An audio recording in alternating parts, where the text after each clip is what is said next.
My name's Tom Lind. I'm the fire chief here. This is Penn Forest Fire Company number 1.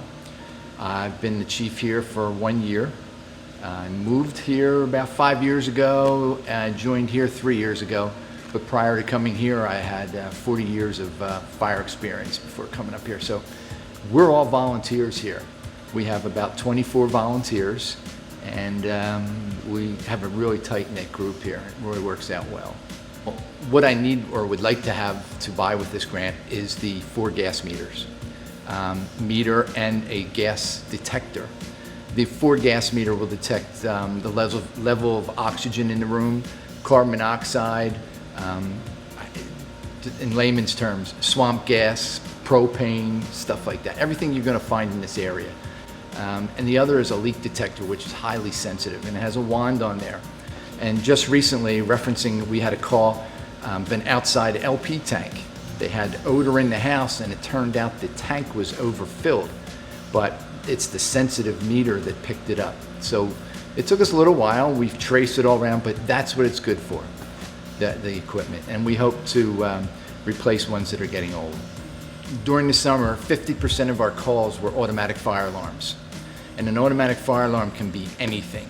You name it, the people have a smoke detector, a CO detector, or even a gas meter and detector in their house.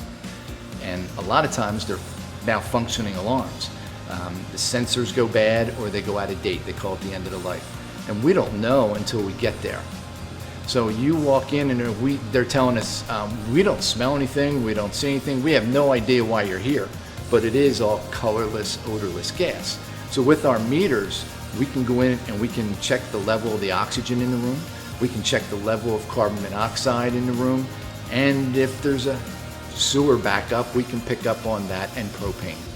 What these detectors do, not only for our the alarms that we get, we can't go into a structure that has an alarm unless we have self-contained breathing apparatus. There are times you won't make it in the door more than 2 steps if carbon monoxide is present, and it'll take you down. We also use this 4 gas meter when we're like cleaning up from a house fire, because the toxic gases that are coming off the materials that burned in the house are dangerous to us. And even though the house may not have a window or it's wide open, these toxic gases are still coming off the material, all the furniture. So we have to use that meter to monitor and you have to keep your air pack on until the air is deemed, breathable. You hate to leave a call until you can find out exactly what the reason is. So these detectors really can help us pinpoint and narrow down where it is, and if it's a bad detector. The detectors do go out of date, and it's nice when you say, hey, your detector's bad, we'll give them a detector, and we can go home and everybody goes to sleep. But it's really nice to know that we found the cause and we can go home and sleep. It makes me nervous if I have to leave and I'm not 100% sure.